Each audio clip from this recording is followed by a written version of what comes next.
Somewhere right now, a guy who barely graduated high school is making more money reselling clearance shelves than most people make with a marketing degree.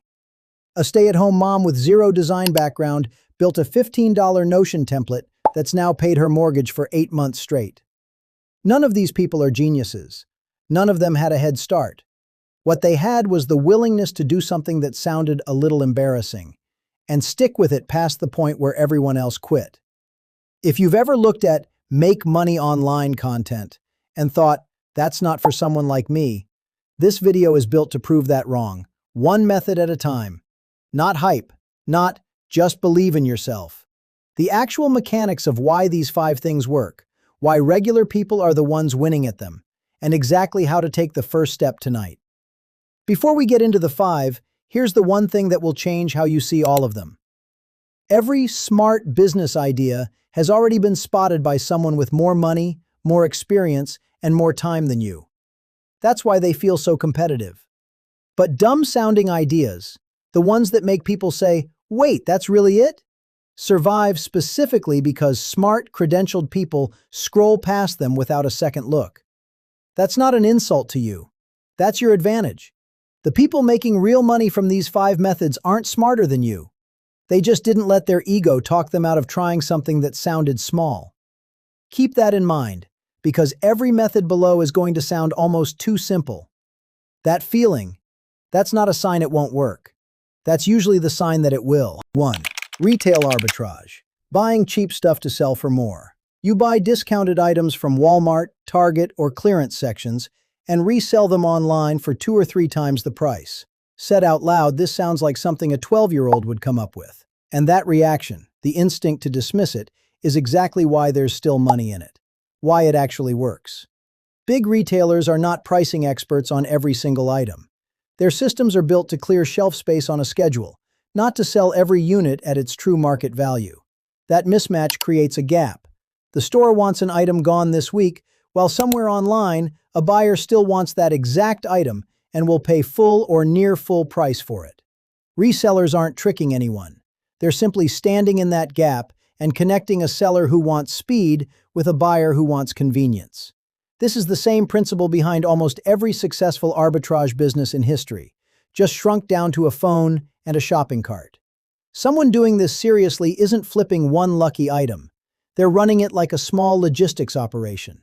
Scanning apps that check live resale value before they even buy anything, turning it from a gamble into arithmetic. Buying in bulk during clearance cycles, not one-off items. Tracking dozens or hundreds of SKUs in a simple spreadsheet.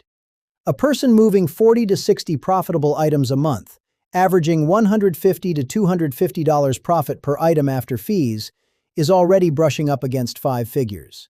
That's not a get-rich-quick number. That's a part-time job hours number done consistently. Why this feels achievable for literally anyone? You don't need capital to start. You need $40 and a free afternoon. The first purchase can be small, a single clearance shelf test run, just to feel what the process is like end to end. Buy, list, ship, get paid. That first sale, even if it's an $8 profit, is the moment this stops being a video you watched and starts being a thing you've actually done. 2. Selling ugly digital products. Templates, spreadsheets, Notion boards make a budgeting spreadsheet or a Notion planner and sell it for $12 to $20.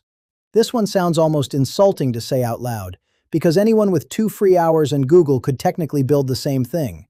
That's the whole point. Why it actually works. Nobody is paying for the spreadsheet. They're paying to skip the 2 hours of deciding what categories to include, how to structure it, and whether it'll actually work for their life. You're not selling a product. You're selling a decision that's already been made for them. That's an entirely different value proposition than information, and it's why digital products can charge real money for something that looks simple.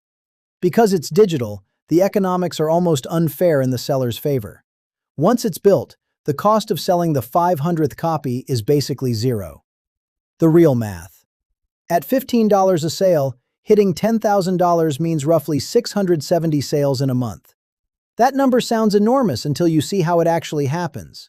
Not through ads, but through a single short video showing someone actually using the template in their real life. The content becomes the storefront.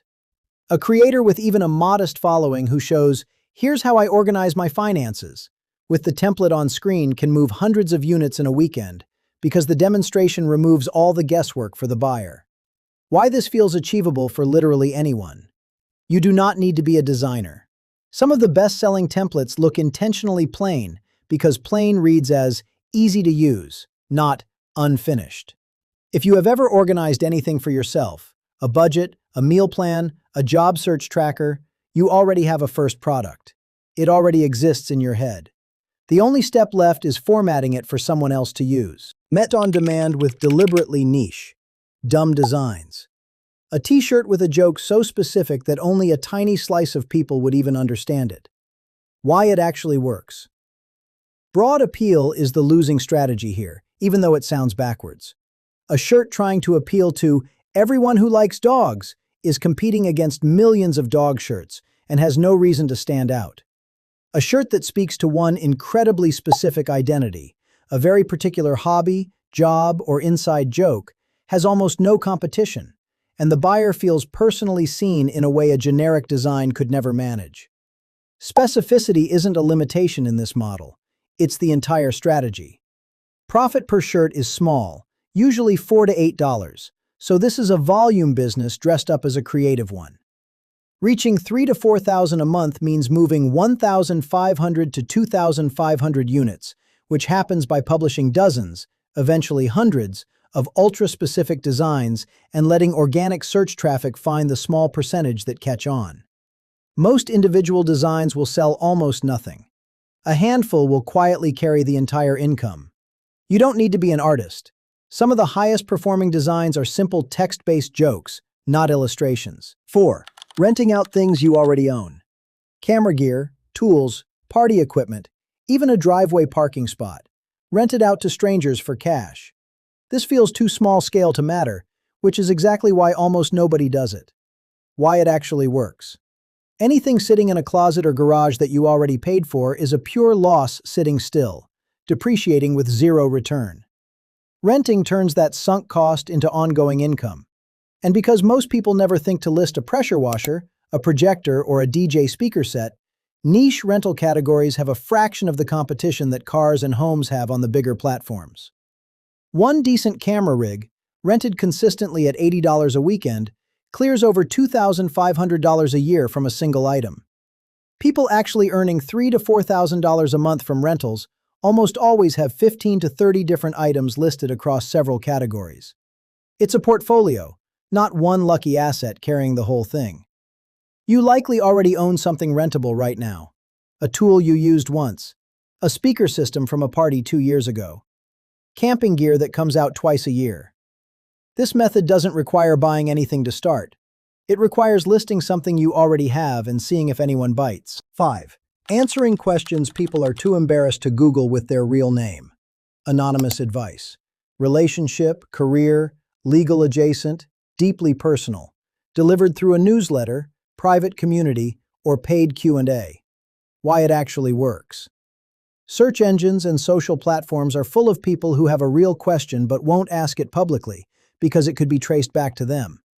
That gap between, "I need an honest answer," and "I don't want anyone I know to see me ask this," creates genuine willingness to pay a stranger for a direct, judgment-free response. Something no algorithm can fully replace because it can't hold nuance, follow-up, or actual context about a person's specific situation. A paid community or newsletter charging $20 to $40 a month only needs 250 to 500 members to clear $10,000. And because the underlying need, the embarrassment, the specific personal situation, doesn't go away after one answer, retention on this kind of content tends to run higher than almost any other online business model. You don't need a credential. You need lived experience and the willingness to be direct. If people already come to you for advice in real life, about relationships, money, work, family, you already have the actual skill this requires. Here's what all 5 of these actually have in common, underneath the specifics. None of them required money, connections, or a special skill nobody else has. They required someone willing to do a slightly unglamorous, repetitive thing longer than everyone else was willing to. That's the real secret hiding behind the word stupid. It was never about the idea being small or beneath anyone. It's that most people assume small, simple ideas can't possibly be worth serious money, so almost nobody bothers to actually run the numbers and find out they're wrong. You don't need a better idea than the 5 in this video. You need to pick the one that felt the least intimidating while you were watching and take the one small step attached to it. Tonight, not someday.